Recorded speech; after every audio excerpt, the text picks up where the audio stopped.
continues. Congressman Ron Paul, Republican of Texas, former presidential candidate this past cycle. Welcome and thank you for being here this morning. Nice to be with you. You're facing retirement, so this is just the last few weeks of your term representing the people of Texas. The fiscal cliff, the so-called fiscal cliff, is the big issue on the agenda here in the waning weeks of Congress. What do you think can happen? What do you want to see happen? Well, there's lots I wanted to happen, and I've been working on it for 30 years and nothing has happened. So I only have 2 weeks left to solve all these problems. I don't think much is going to happen. I mean, the real solutions aren't even discussed. What they do in January, they'll paper it over, to give some type of an agreement that they'll solve the problems later, and they'll appease a few people, and I don't think a major calamity is going to happen, in January. They'll do something, but it'll be very temporary, and it might give reassurance for a week. It's sort of like what we hear when we hear the news about the problems in Greece. I don't know how many solutions they've had. They've probably had 15 solutions in the last 2 years, and every time they come up with a solution, the markets seem to respond favorably. But the whole problem, whether it's Greece or the United States, is we're broke. And most countries of the world aren't solvent, except maybe in the Far East now, in China and some other places. They have money in the bank. But they're not facing up to the fact and admitting that we're broke. If you're broke, if you or I are broke, we have to cut spending back or work harder or declare bankruptcy or something. But a country doesn't do that as long as the credit is good.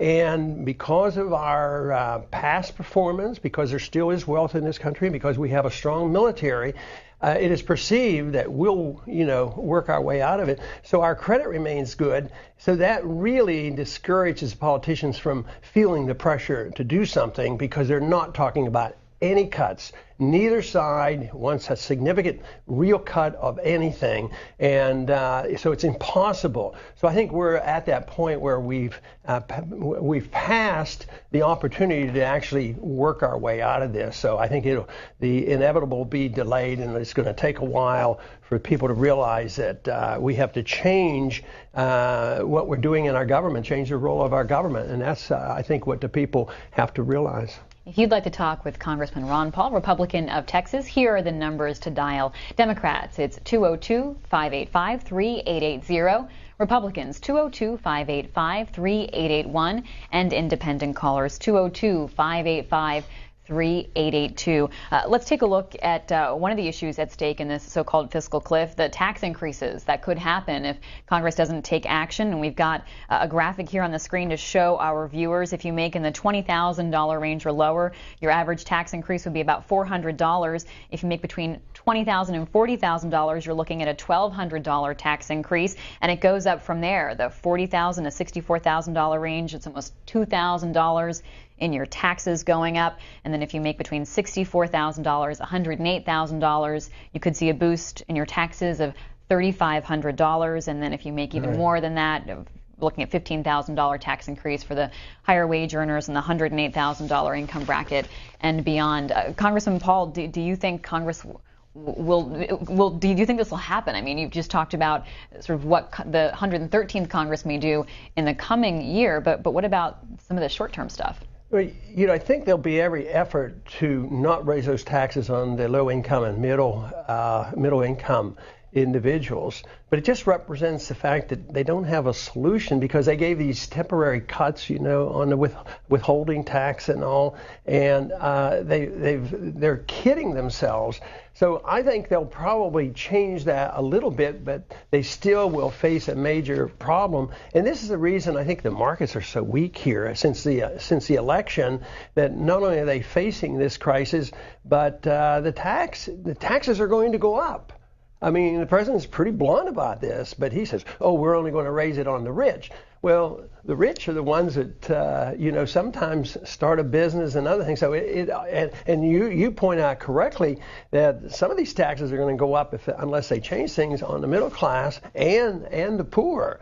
going to be devastating to the economy. And it's there's no easy solution, because nobody wants to consider that we have to cut spending, we have to change our foreign policy, and we have to reassess the whole entitlement system, and they're not in the mood to do that, because politically there's too many people who would say, hey, you can't touch my program, touch somebody else's. So that is the reason we're going to continue to do this. Things are going to get a lot worse until the crisis gets so bad. We have a currency crisis and interest rates go up, and then we'll have to revamp. But that's not going to happen in January. It's all they're going to pass the buck. Let's go to the phones, hear what the viewers have to say to you. Fort Myers, Florida, Barb is on our Democrats line. Good morning. Good morning. What I think is that all of the Bush tax cuts should be eliminated, and those dollars be applied to the deficit, and that for the areas under sequestration, I think that they should eliminate the requirement that everything be cut across the board, and let the Defense Department determine what they need and what they don't need, and the same in the discretionary areas. I agree with half of what you say. I think the military is a big problem that both sides really don't want to touch, because they believe that we should be involved in all the countries of the world. We should be involved in all these wars. And I say, no, bring the troops home, stop fighting the wars. Our national debt in these last 10 years, through the Bush and the Obama administration, our national debt went up over $4 trillion just because of these wars that are senseless, totally senseless, loss of life. And now they're talking about, when are we going to go in? We're so much involved. We're involved in Libya, and look at what's going on in Libya. Iraq is still a mess. They want to go to war against Iran. They're trying to get us involved in Syria. So I would say that's the place to have big cuts. We all ought to agree on doing that. But I wouldn't raise taxes. I mean, that isn't the problem. We need to cut the spending. If you raise taxes, you're going to have a weaker economy. And some of those tax cuts, even for the middle class, occurred with the Bush administration. So you don't want to you don't want to raise taxes on the middle class, but saying, oh, just do it on the rich. Won't be enough money. It won't be enough money to touch this. But I think you've touched on something. I think we need to deal with the military, but we can't do that unless we change our foreign policy and not assume the role as a world policeman and getting involved in all these countries. I would think the American people ought to agree on that issue more readily than anything else. I don't see why we should talk about cutting health care for children or for the elderly and Social Security. I don't think that's where you have to start. I think we have to start by changing our foreign policy. As Republicans come to the negotiating table in the next couple of weeks, what do you think they're willing to agree on? What will your party, move on? Oh, my guess is that they're going to agree on some tax increases, and they'll call them tax reform, and they'll probably agree to some of these so-called spending cuts. But even the spending cuts that are with sequestration, they're not cuts. They're token little cuts on proposed increases, the automatic increases with baseline budgeting. So this is what is so deceptive, is cuts aren't cuts. Cuts are just backing off a little bit on automatic increases. So they're going to agree probably to raise some taxes and pretend they're cutting by taxing and by not increasing the spending quite as rapidly, and it won't solve the problem. That's what I think will happen. Natalie, next caller in Virginia Beach, Republican. Go ahead, Natalie. Hi, I just want to first say thank you for your service, and I look forward to hearing about what you do after your career. I, myself, and my husband both are serving in the military, and both of us can't help but be a little disturbed about what's going on right now with the whole thing with Benghazi and with all the things that are going on with General Petraeus and General Allen and General Ham. And I just wanted to ask you, being someone that has served for as long as you have, I don't want to say that there's a cover-up happening or whatnot, but I just can't help but think that there's some type of correlation between all these high-wigged generals or armed forces the fact that that something's happening with them, and this whole situation with Benghazi. I just wanted to know, from your standpoint, what you feel about the correlation between the two. Well, I think there's a lot of things you have to sort out there. First, it's the wars that are going on and what are the responsibility of the CIA. Then you have the sex scandal, and then you have the cover-up. So I think the sex scandal and the cover-up is natural. That's what politicians do. They always have investigations, but that's sort of a blame game. But I think they're missing the whole thing. They're talking about the sex and they're talking about the cover-up. But I'm more interested in talking about, our responsibility. So we have a General Petraeus who's been running a military and running these wars, which I think are a total disaster. And all he gets is high praise for his military skills. So he gets put over in the CIA, and he doesn't even realize about, the ability to look at emails. And he's supposed to protect us. And look at the protection the CIA gave the people Benghazi, and this is a reflection of the foreign policy. Why do we support these rebels? We put them in charge, then they turn on us. That's exactly what's happening in Afghanistan now. We're training these Afghanis to be able to take care of themselves. So after they get trained on how to shoot these guns, they turn around and they shoot the trainees. The trainers. So that policy makes no sense whatsoever. So how this all pans out, it remains to be seen, but I think that it's that we have to deal with the policy itself. Not only would that save them money, but other countries realize there was a big problem in Libya. See, we should have never been involved in Libya. Congress didn't vote on that. The president went into, supported the rebels by the authority coming from NATO. And that's where our basic problem is. And then we get the bad guys in, and then they turn on us. One thing they should ask is, what is the reason they do this? What is the motive? Anything from 9/11 on, any murder that has ever occurred, any killing that occurs, the police say, we got to find something. They have to have a motive. So when people get killed like they were at Benghazi, what is the motive? What is going on? That's the kind of thing that we should be looking at. Unfortunately, right now we have a real mess and a scandal. But I think it should be expected, mainly because when we get involved in the internal affairs of other nations, get involved in wars we shouldn't be involved, doing it without the proper permission of the Congress, believe me, we're going to have chaos, and it's going to continue until we change our attitude. And quite frankly, if we followed the Constitution, we wouldn't be involved in so many of these countries. Alex writes in on our Facebook page, which our viewers can find by looking for C-SPAN, and has this question for you, Congressman Paul. What do you suggest people in other countries who support and follow your message should do to advance the cause of liberty?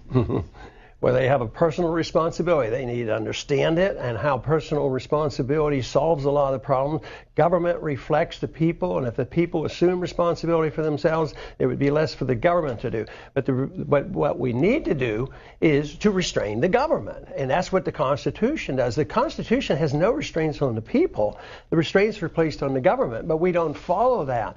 So I think it's not trying to get people to realize that self-reliance is better than depending on a government that only can transfer wealth from one group to another and undermine the system. Yes, for a while they can get away with it, but eventually they destroy the currency, they destroy the production in a free market economy, and they have to argue for free market economics. They have to argue for property rights. They have to argue for sound money. They have to argue the case against central banking, and they have to argue the case that self-determination is important, and that means that the smaller the units of government, the better. So we were all very pleased with seeing the breaking up of the Soviet Union and getting smaller units. That was very, very healthy, but they have to follow through wherever they are and to have a market economy, and the more freedom a country has, the more prosperous it will be. Governments can't create prosperity, and I think it's that format of the type of government we should have which solves so many of our problems. Antioch, California. Eric is on our Independence line, joining Congressman Ron Paul. Go ahead, Eric. Hi. I'd just like to say first that Congressman, to the Libertarian movement, just to America in general, I consider you a hero. Also, I'd like your opinion as to what's going on right now with Israel and Palestine, to Gaza. I think Israel might be acting upon Hamas in order to clear their blank for possible actions against Iran, and thereby maybe pulling us in. I was wondering what your opinions would be on those issues. Well, that is a mess, and it's been a mess for a long time, and I believe we should be non-interventionists. We shouldn't pick sides. I think it would be best for Israel. I think it would be best for that whole region. So I don't believe in getting involved, but it is a real mess, but it's been created by too many outsiders interfering. But this Gaza thing, I mean, attacking and bombing Gaza, that doesn't make a whole lot of sense. What threat are the Palestinians, to Israel or anybody else? They're living in total poverty. They have an unemployment rate probably about 50%, and sure, there are going to be militants, but you have to understand why they're militant, and what is the reasons. But they have been held more or less in bondage for decades now. So it's a real mess. But I think we should just not be involved, and I think the people there should solve the problems, and eventually Israel won't be able to depend on the United States. This whole idea that Israel wants us, or they're getting ready to bomb a country that might have a bomb someday, I mean, it makes no sense to do that, and yet that's what they're anxious for us to do. But what happens when we go broke? We're broke. Well, what happens when it's acknowledged and we can't even afford to feed ourselves? Well, we're not going to have a military. Our military will come home just like the military went home when the Soviet Union collapsed. So we're not going to be there to take care of Israel. So I think it's a mistake. At that time, then, all the people we have offended around the world, whether it's the Palestinians or whoever, they're going to gang up on us, and it will not be good for Israel, because we'll be incapable of providing the protection that they think we're going to have for them forever. Here's the front page of the Pittsburgh Post-Gazette, courtesy of the Newseum. Israel launches an assault on Gaza. Let's go to our next caller. Ron joins us now from West Chesterfield, New Hampshire, Democrats line. Hi, Ron. Hi. Good morning, Representative Paul. I'm honored to speak with you this morning. Good morning. Libby, you look beautiful as always, and thank you, C-SPAN. I have two quick comments, one about the Benghazi killings and one about the taxes. I'll start with Benghazi here just real quick. It seems like the Republicans are just looking for anything or any reason to besmirch this administration. Maybe if the Republican Congress hadn't cut funding for security for our embassies by $30 million in the last 2 years, maybe our people would still be alive over there today. I think if they're looking for someone to blame for that, maybe they should look in the mirror. And as far as the fiscal cliff, there again, I think the Republican Congress brought a lot of this on us as well, just simply by not working with this president. That's, pure, plain and simple. Along with the corruption that there has been, political corruption and corporate corruption that almost brought our economy to its knees. It was just less than a year ago, I think, where they did away with insider trading for our politicians. I mean, come on. Nobody has that, nobody in the real world is able to get insider information on what stocks are going to go up and what stocks are going to go down before they do. Why politicians had that ability, it's just corruption. Lots and lots of corruption, and that's one thing that really needs to be cleared up before we're going to be able to clear much of anything else up. Let's get a response from the congressman. Yes. I'm a little bit more bipartisan than you are. I think you're right in blaming the Republicans for all of this problem, but the Democrats aren't exempt. I see us living with one-party system. Which candidate in this last election was the Goldman Sachs candidate? They both get money from Wall Street. They both support the same foreign policy. No, I think the problem we had at Benghazi was that we should have recognized first that we shouldn't have supported the rebels and then get involved. Then we ignored all the warnings. And whether we cut a couple dollars back or not, we never cut anything. We might have cut some increases, that is all. But we should have recognized the danger. We should have had those people out of there. Other countries knew it was dangerous. And for us to have stayed there is foolish. But to blame Republicans or blame the Democrats back and forth, I don't think that's as accurate as saying that whether it's the Federal Reserve policy, whether it's the spending policies, whether it's the welfare system, whether it's the foreign policy, it's very, very bipartisan. See, we've had too much bipartisanship and compromise in Washington because they support the same issues. The only thing they don't support are the people who get to pass out the money. And they do fight over the power and the influence, but policies never change. I think that the rhetoric is different. I think Obama, matter of fact, had a more sensible foreign policy approach in this last election. He sounds like he wouldn't be quite. I mean, Romney wanted to increase the military budget by $2 trillion, and Obama sounded like he would be less likely to start a war with Iran. But the truth is, the policies are exactly the same. So I would be very bipartisan in blaming both sides for this, and also the fiscal cliff is the same problem. There's not one side that spends more money than the other. Look at what the conservatives do when the Republicans are in charge, and look at what the liberals do when they're in charge. The spending continues, the deficit keeps going, the Federal Reserve keeps bailing out the rich, the welfare. You know, the Democrats are seen as defending the welfare for the poor, and the Republicans defend the rich. The whole thing is they both defend welfare for the rich, number one. The military-industrial complex, the banking system, and the bailouts. They bailed out the very wealthy and the bankers in this crisis in the last 5 years. But the people lost jobs and they lost their houses. But that is very bipartisan. And I think if we stick on this idea that we can blame the Democrats for all the problems or blame the Republicans for all the problems, we're not going to solve the major crisis that we're involved in. Congressman Paul, Alex writes on Twitter and asks, do you think the Libertarians will take the place of the Republicans as one of the major parties? No, I don't, because Republicans and Democrats are in charge, and they're one party, and they have control of the system. We send kids, young people, over to Afghanistan and Iraq, and we're going to teach them how to be good Democrats, have democratic elections. But we don't have real freedom here. If I had not run as a Republican, let's say I ran as a Libertarian, I wouldn't have been in the debates. I wouldn't have been able to get coverage. And you can't get on the ballots because of the system. So it's very, very biased. So I think it's very important that whether it's the Green Party or the Libertarian Party, that they do their very best to express themselves and show how they come up short in how their system works.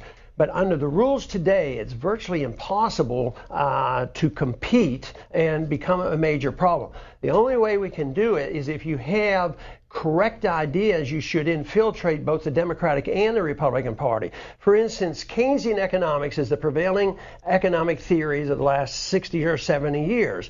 And Nixon one time made a classic statement. He says, we're all Keynesian now, which means the Democratic Party and the Republican Party believe in Keynesian economics, and they still do. But if we're going to solve our problems economically and foreign policy, eventually those ideas have to infiltrate the Democrat Party as well as the Republican Party. But today, to expect the Libertarian Party to become the major party, unless there's a miracle that will not happen, occurs where all of a sudden they allow us to be competitive in third parties. The only alternative we have now is to try to change people's minds and change people's understanding of economics, and then try to infiltrate the system, so that we can influence both parties. Let's hear from our next caller. John is in Deerfield Beach, Florida, on a Republican's line. Hi, John. Hi. Good morning, sir. Good morning. Two questions. One would be, if the Benghazi situation was a real demonstration, we saw no signs of, death to America, death to Israel, which seems really strange. One other question is, why doesn't anybody say who said to stand down? And if I may ask you one other question about the the fiscal cliff, why does no one ever say raise the payroll tax cap to say $1 million or 250,000? Thank you. Well, they're good questions. Obviously, I don't have those answers, especially in Benghazi, on why people haven't said this or done this. But I just resort to the fact that we set ourselves up for these problems, mainly because we shouldn't be involved in doing these things. But you're right. The investigation should look at that. Who made the rules and who made these decisions and all. But solving these problems is by raising more taxes and moving up the ladder to put more taxes.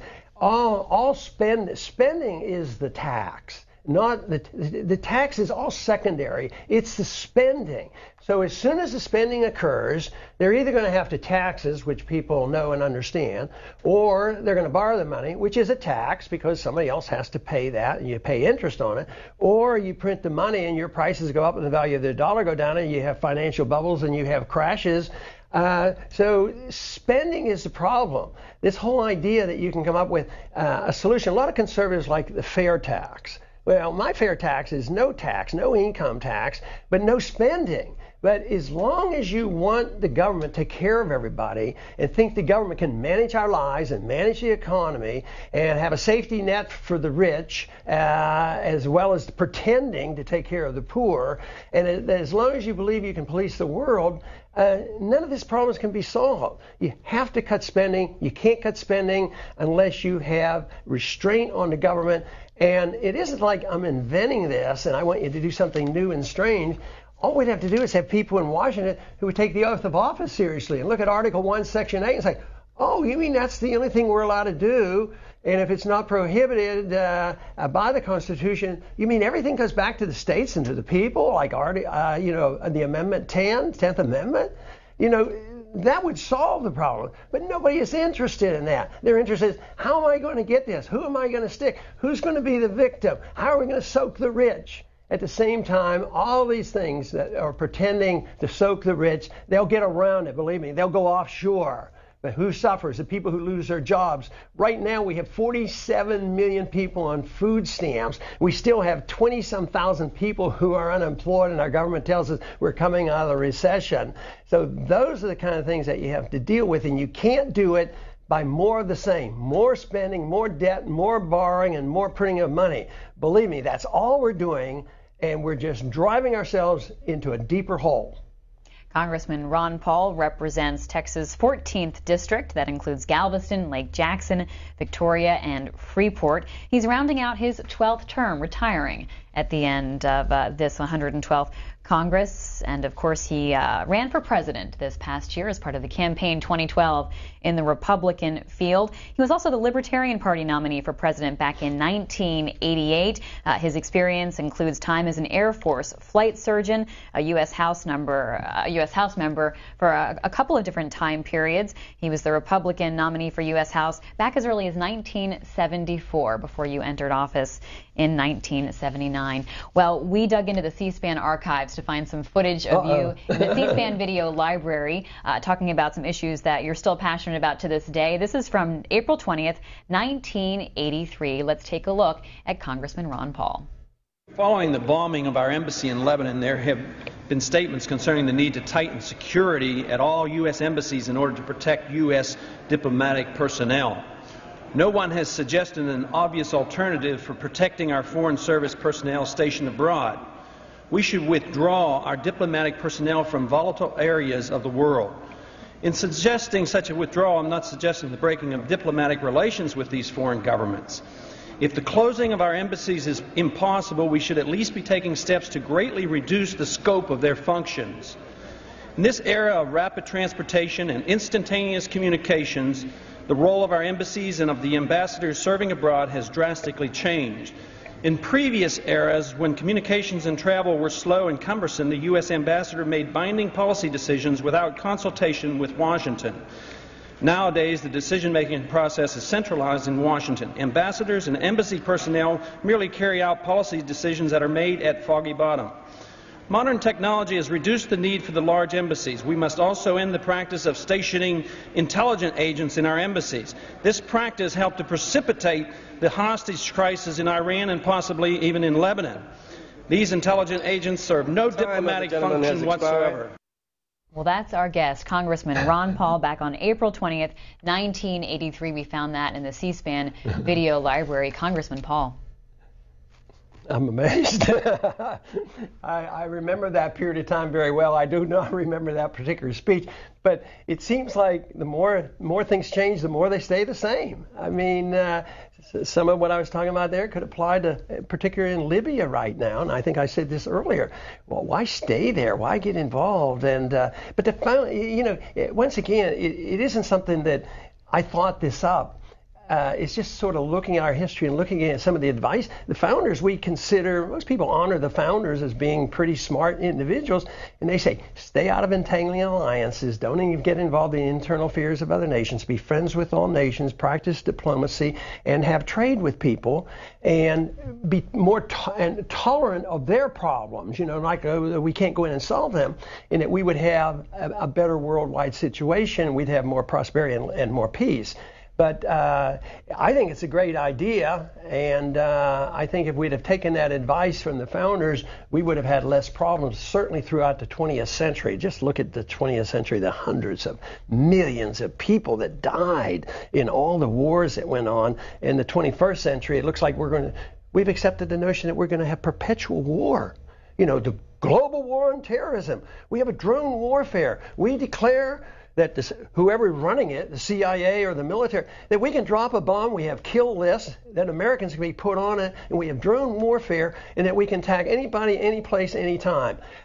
This is tragic. The American people have to wake up. It isn't the government's going to wake up. The government's going to do what they've been doing. The American people have to wake up and say, this is enough, and that's going to happen when they no longer can pay the bills, when the checks bounce, when Social Security doesn't work, and when people are suffering, our troops come home. Then we better sit down and say, hey, maybe a good starting point is to look at our Constitution. Let's hear from Johnson City, Tennessee. Devin, Independent Line. Hi, Devin. Good morning. Good morning. Good morning, Dr. Ron Paul. Good morning. And thank you for serving this country. My two questions are, where do you think this country will be in about 10 years from now? And do you plan on running in 2016? And if you do, will you run with Jesse Ventura? No, I don't have any plans for 2016. You want to know where I think the country's going to be in 10 years? Matter of fact, I'm pretty optimistic that things might be a lot better. But the problem is we have to go through the ringer first. Where I am very encouraged is, I deal with ideas and changing people's attitudes about the role of government and self-reliance and responsibility. But where I have been encouraged, whether it was in the 08 campaign or the 12 campaign, that the reception kept growing and growing on the universities. And all true philosophic revolutions have to engage young people, have to engage the university, the people who want to deal with ideas. And the receptions have been fantastic. And they're interested in free markets, they're interested in this, and they know the young people graduating from college are aware. What do they have? Personal debt that they can't pay. The jobs that they're getting aren't worth all that much, and they know there's a problem, so they're enjoying this idea that there is a solution. And this is what is important. If we change the attitude of a whole generation, in 10 years from now, they may do the rebuilding. And I think that we are going to survive it. Our traditions are great. Our traditions are much greater than they were with the Soviet Union collapsing, going back in the old traditions of Russia. So we're better off. But this is a worldwide phenomenon, and I think a lot of other countries are looking at this. So I'm keeping my fingers crossed and working for the day, and I'll do this outside of politics as I leave Congress. But there's every reason to be optimistic on the long run, but not to be naive and think, let's just get a few more negotiations over here, and we're going to negotiate, and we're going to solve our problem of the fiscal crisis because we're going to trade. That's not going to work. Marcus on Twitter also asks about your future plans and wants to know if you will work to reform election laws to make ballots more accessible to third parties. Boy, I have always done that and always will work on trying to reform it. You know what would be a real help is if it were legal to put your name on a ballot. Let's say, obviously people know I have libertarian beliefs, but if I could run on two-party labels, Republicans and Libertarians, and add them up together, this would give more credibility to the third parties. In New York, you could run as a Republican and as a conservative. I think we should have more of that. But it's going to take a lot more than that, because it's going to take changing the laws. And like I said earlier, Republicans and Democrats control state legislatures, and they make it very, very difficult to get on ballots and getting all these signatures. It is easier to get on ballots in some of the countries in the Middle East that we think are chaotic than it is in this country. Let's hear from Kay in San Diego on our Democrats line. Good morning, Kay.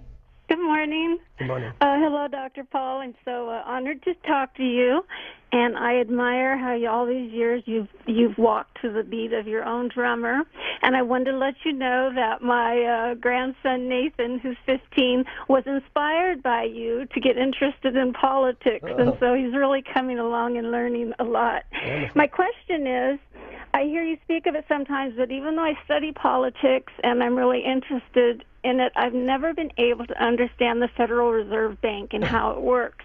And I was wondering if you could explain to me the basic workings of it and why it can be a detriment. Well, the Federal Reserve is a central bank. A central bank controls the money supply, and they interfere in the marketplace. This argument has gone on for a long time. Jefferson and Hamilton argued about this. Hamilton wanted a central bank, and he won, and he had the first U.S. bank. And Jefferson got rid of that. So this has been going on a long time. But our central bank, the Federal Reserve, was started in 1913, and they get tremendous power. They're created by Congress and the government, but they're secret and private in the sense that nobody really controls them.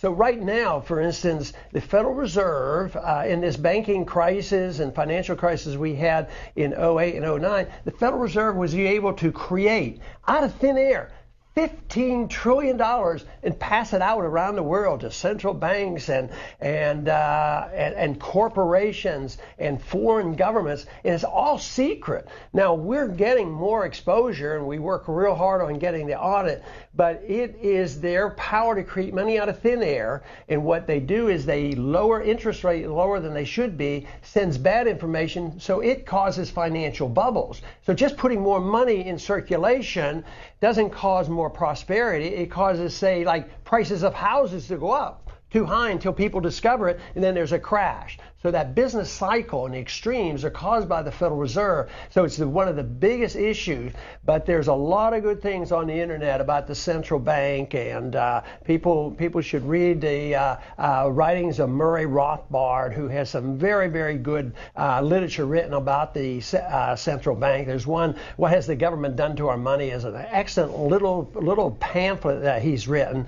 But it's very important, and this is one thing I can tell you: the people on our college campuses, at least the ones that came to our rallies, are very, very much aware of the detriment that the Federal Reserve has been to us. Congressman Ron Paul represents Texas' 14th district. There's a story from Reuters. It says 7 states qualify for secession response from White House. Citizens from more than 40 states have filed petitions with the White House seeking to secede from the Union. And by Wednesday, 7 states had gathered enough signatures to qualify for a response to the largely symbolic protest. This story has prompted a couple of questions from our audience. We've got one from Facebook. Norman wants to know whether you support the secessionist movement, and Paul on Twitter says Texas leads that charge to peacefully leave the U.S. federal government. Is it treason? Well, I don't call for secession, but I call for the principle of secession being recognized. The founders believed in it. There's no prohibition in the Constitution against secession. They all understood that they were coming together, and if they're voluntarily coming together, they can voluntarily leave anytime they want, and that they were protected with that belief with the 10th Amendment. But now it's people are said that, oh, these people have to be put on a list, that they're saying that there should be a right of secession, and they want to put them on a list that they're committing treason, put in prison, or thrown out of the country. What about the First Amendment? So no, the principle of secession is very important. Not so much for the purpose of seceding, but the purpose of saying to the federal government, if you mistreat us, that's what we might consider. So I don't think anybody's serious about that happening soon or anything else. But if you just had that principle, that nullification is the same thing. What if the states could nullify the law? Look how wonderful it would have been to solve the problem of Obamacare if the states could just nullify the thing and get out of it. And so nullification and secession should always be there. The New England states in the early part of the 19th century talked about secession, and nobody condemned them for it. Secession is what we did when we left England. We seceded from England. It was a wonderful thing. And nobody complained about the secession of the Eastern Bloc nations seceding and getting out of the communist bloc. So, no, this whole idea, the hysteria in opposition and condemning these people as being un-American because they even talk about secession, because they talk about it doesn't mean that they're leading the charge. I'm sure there are people who would like to do that. But my position is that the principle of secession should always be there. If it had been there, along with nullification, believe me, this federal government would be not the size it is today. Ottawa, Illinois, Bobby, Republican caller. Welcome, Bobby. Welcome. Thank you. I want to say thank you to Congressman Paul for opening my eyes this year and educating me. But my primary question is on the inheritance tax, and how do we fight the inheritance tax as people in, states? Because really what it's doing is preventing us from keeping our own family money. And I'd also like him to touch on Agenda 21 or the United Nations and how we get billions to them and how we could use that here. Well, the inheritance tax is a vicious tax because it's an attack on capital. In a free society, you want capital to be built. So if you're taxing it with capital gains tax or inheritance tax, so you have a small businessman that it gets up to $1 million or $2 or $3 million, and then the family inherits and they have to break it up. That's destruction of capital. It's destruction of this of savings. So there should be no inheritance tax. The businesses were built with money that they pay taxes on. So that is very destructive, and we should not have an inheritance tax. And this is to me one of the most important taxes that we can change. And you know what is interesting over the years? Often at the beginning I used to wonder, why is it that this seemed like average middle class people coming to me and want to deal with the inheritance tax? I don't have rich people coming. They all have a way of getting around it. They all have trust funds and overseas investments, and they have all kinds of protection. But the average person that has a small business or a farm that they don't want to give up, they're the ones who are going to get hit and destroyed. So once again, the inheritance tax is to go get those rich, but it ends up getting some rather middle-class individuals who are well-to-do enough where they have a business worth something. So those kind of taxes always backfire. One of our followers on Twitter wants to know what you make of this story. Here's a reporting from the New York Times. Former presidential candidate Mitt Romney attributed Obama's win to gifts. That's the headline, saying that he and his team still felt troubled by the loss to President Obama. Mitt Romney on Wednesday attributed his defeat in part to what he called big policy gifts that the president had bestowed on loyal Democratic constituencies, including youth voters, African Americans, and Hispanics. Gene writes in on Twitter and wants to know what you thought, and Gene says it sounded like his 47% tape. What do you think? Yeah, it wasn't a very good political statement. There was a grain of truth involved because that's what politicians do. I mean, that's the way they get elected. Republican candidates for president, when they're in office, they go to places where they just given lots of money to an industry. Oh, I bailed out you, bailed out you. So that is tradition. But this whole 47% I find very interesting because like I said, there's a grain of truth to that. People are receiving things and they don't want to lose it. Just look at the demonstration in Greece. They're scared to death. They're going to lose their benefits.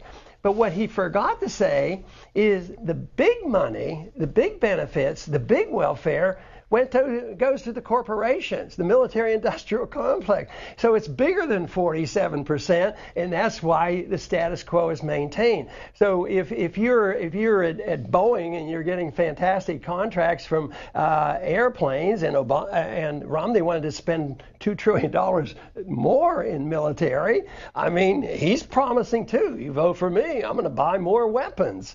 It's the same thing. So it isn't an all or nothing thing. And to say, well, politically, you have to be careful because politics is mostly demagoguing and distortion rather than dealing with the facts. But no, there's way too many in one way or the other receiving from government. But the one thing I've learned after coming to Washington is if you sort of resent this whole idea of welfare redistribution, that that the poor, they're deceived. They believe that if you pass out food stamps, that's where most of the welfare is, but that's minor compared to the food stamps to the rich. And therefore, it's the principle of redistribution of wealth through government edicts. That's what has to be rejected. And the poor say, no, I need my food stamps. But believe me, they're getting hit harder than the rich because General Motors and others, they got the bailouts. The little guy didn't get the bailout. Our next caller is from Congressman Paul's home state of Texas. John is in Houston on our independent line. Hi, John. Good morning. Good morning, Congressman Paul. Good morning. The first question I have for you today, I have two questions. The first one is on the reform of the process by which government organizations spend their money. So you hear a lot of talk with the lawmakers and stuff talking about cutting the budget, but once they spend a budget, they put a budget in place. You've got people working below that level with that money, and they're kind of restricted in what they can and can't do with it. To use an example, I got a friend of mine who's a commander in the Army, and the military gives him a budget, and he has to spend the amount they give him, or else he can get in big trouble. And of course, if you talk about not wanting to spend the amount he gets this year, then he's not going to have the amount he needs next year. So that's just one example in the military. But by and large, what I've seen is pretty much the same way in other government type organizations. So the second question I had, if you go back to the 60s and the Civil Rights Movement, and talking about Barry Goldwater, one of the reasons, if I recall, that he didn't win the election with his libertarian ideologies was because at the same time they had so many, with the powers going to the states, there were some governors in the South that were doing some kind of crooked things that at this point our country's really grown beyond. But what's the potential civil impact of reducing the size of government and the spending when the country's depending on the government to fulfill a specific role, the federal government? Okay. Well, if you reduce it, then the people spend the money, and they'll spend it productively. When governments spend the money, they always spend it politically. And that's what happens in the military. You point about, the waste and the things that are being spent in the military. And I'm all for getting rid of waste and fraud and abuse, but that's not the solution. Once you give money to a politician or a bureaucrat, they always are wasteful and fraudulent and abusive. If you look at the military budget, everybody's yelling and screaming about $50 billion of proposed cuts and a cut in the proposed increases in the military. And I understand there's a lot more money than that in the military budget. It has nothing to do with the military. So if you just got rid of all that, you would solve a lot of the problems. So it's the nature of government. So whether it's domestic or whether it's on the military, we should do our very best because we have to have a national defense to be more efficient. But it's sort of a culture. And I'm very much aware, having been in the military, on how people are told, well, you're going to get the budget. If you don't use up this budget, that means you're going to be cut for the next year. So they work very hard to make sure they spend every penny. It's exactly opposite of what a businessman does. So that is why a businessman is rewarded by not spending the money. He has money in the bank to invest.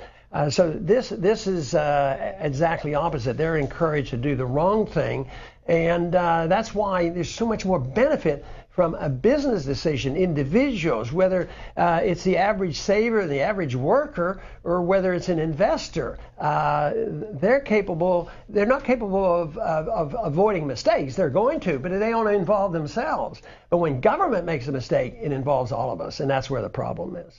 Derek, Washington, D.C., Democrats line, go ahead. Yes, I'd like to say that for Congressman Ron Paul, that if you can remember that when... Please turn on your TV, Derek. We're listening to you. Keep going.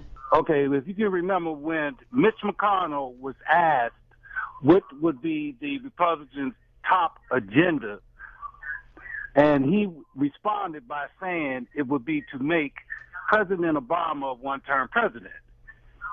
Now, since then, I've noticed a lot of times how the Republicans would vote against a lot of the policies and ideas that he had that would have helped this country get ahead, at least most of them. And they voted against it. Are they still going to do that on this term because they didn't make him a one-term president? Well, that's the way politics work. I remember when George Bush Sr. had his first and only term, was the whole purpose of the Democrat Party was to make him a one-term president. Yeah, that's the way it works. And even though the policies aren't different, that power struggle is very real. So if they can embarrass the other party, but the only thing I argue for is to be more objective and say, yeah, that is true. The Republicans do that, and they get off on tangents and they get all on this partisan bickering. But it is bipartisan, believe me. It's not like the Democrats are angels and the Republicans are the monsters. I think that they share, both parties share the same amount of blame. Are you going to miss serving in Congress? You're in your last few weeks here, and adding on to that, Sea of Tranquility tweets in and asks what advice you would give to the new members. How would you improve Congress? Well, you know, I've been in and out of Congress for a good while, for 23 years, I think, total. And I only have 2 weeks left to solve the problems. And I kept saying, like I said in my speech yesterday, you know, I've been here and I didn't solve very many problems. This is your farewell speech on the House floor. My advice to people is really deal more in ideas and deal with people and deal with understanding economics and learning how to take care of ourselves and what self-reliance is, and read the Constitution, obey the Constitution. But I think that's where we're seeing some real progress. I think there's going to there are some newer people coming into the Congress, and I think they're going to do a good job. There was a time when one or two of us would be saying things like this. I think there's going to be a couple dozen. And if people are speaking out on principle, I think that it'll be very beneficial. So I think things are going to move in the right direction. But like I said, I think we're going to go through some serious problems first. Let's hear from Howie in Philadelphia, Republican caller. Go ahead, Howie. Oh, yes, thank you. I'm going to try to be real quick. I'm running a little late. Congressman Dr. Ron Paul, a veteran, thank you for your service for the common people. I have a couple quick questions. Have you recognized Justin Amash legislative bill? It's kind of an anti-National Defense Authorization Act, and I was wondering if maybe we should apply the pressure somehow. You know, it's hard for me to speak. I'm a little nervous because I thank you for everything, but I was wondering if maybe you thought about applying the pressure to everybody that works in government. Like, how about some kind of an anti-subsidy law or an anti-lying law? And last point, and how about drug testing these people that work for government, like every 48 hours, and that includes coffee, sugar, everything? Okay, thank you. Well, I think that would be a little extreme. I don't know the particular law you're talking about. I know Justin Amash is a very good member of Congress and very, very determined to follow the Constitution, so I'm sure he's on the right track. But drug testing, I think we are overdoing this. We should never have general drug testing. I think that there has to be reasonable cause and a justification. But, it could be handled in the private sector rather easily. The businessman has a right, if he's running an airline, he has a right to test people who are flying his airplanes, and that should be done. But for government to come in and say that we're going to drug test anybody and everybody, and even,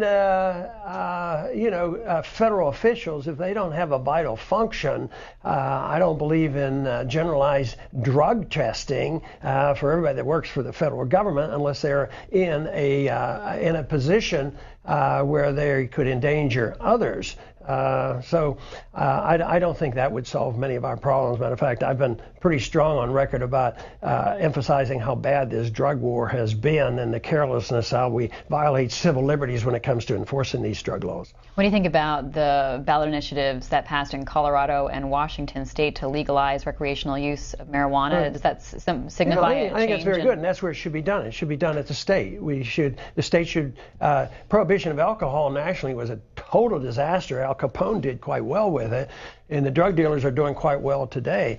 But alcohol is now legal, but it's regulated. Children aren't allowed to buy alcohol, and they can get marijuana easier than they can get alcohol because of the ridiculousness of our laws. But I just signed a letter with Barney Frank, sending it to the president, and say, bug off. Don't go into these two states. They've just legalized this. That's their right. And besides, somebody that, the president's been enforcing these drug laws against patients in California who under the state law, they were allowed to use it for health reasons. People with multiple sclerosis and who are in wheelchairs, and they want to arrest people like this. So Barney Frank and I wrote a letter and said, look, the states have acted. There is such a thing as the 10th Amendment. They have a right to do this, and I think it's going to happen. More and more people are waking up on how silly this drug war is. The silliness of this drug war is that because hemp looks a little bit like marijuana, that we've made it illegal, even though you can't smoke hemp, and the whole thing is totally out of control. But these two votes, I think, are very, very important. Hopefully the president will take advice from us. This is a coalition of left and right coming together and libertarian and saying to the president, don't crack down on the states. They have a right to do what they're doing with marijuana. Congressman Ron Paul, representing Texas' 14th District as a Republican. He's finishing up his 12th term. Thank you so much for joining us this morning. Thank you. Nice to be here. Coming up next, independent Vermont Senator Bernie Sanders joins us, and later on we'll look at the health insurance exchanges states are setting up. First, this news update from C-SPAN Radio. It's 8:46 a.m. Eastern Time. Unemployment figures in this hour. Evidently, Superstorm Sandy drove the number of people seeking the benefits up to a seasonally adjusted 439,000 last week. That's the highest level in 18 months. The Labor Department says applications increased by 78,000 because a large number of applicants filed in states damaged by the storm. People can claim unemployment benefits if their workplaces close and they don't get paid. An update on the Deepwater Horizon explosion in the Gulf of Mexico. BBC says that BP is set to receive a record fine of between $3 and $5 billion to settle criminal charges related to the 2010 accident. BBC business editor Robert Peston says it'll be the biggest criminal penalty in U.S. history. The settlement will be with the U.S. Justice Department, involves BP pleading guilty to criminal charges. In addition, there's word that up to 4 BP staff will be arrested. 2 will be charged with manslaughter. The 2010 Deepwater Horizon disaster killed 11 workers and released millions of barrels of crude oil into the Gulf of Mexico over 87 days. And more on David Petraeus from Defense Secretary Leon Panetta. In remarks earlier in Thailand, he says he still has confidence in General John Allen. He's the general commanding forces in Afghanistan, even though he's been drawn into the scandal surrounding former CIA Director Petraeus. He went on to say that he knows of no one else implicated in the scandal. The chairman of the Joint Chiefs of Staff also expressing support for General John Allen. Meanwhile, the Senate Armed Services Committee meets this morning on the nomination of General Joe Joseph Dunford to replace outgoing General Allen. You can hear that live on C-SPAN Radio at 10 a.m. Eastern Time or watch it on C-SPAN 3. And those are some of the latest headlines on C-SPAN Radio. For the last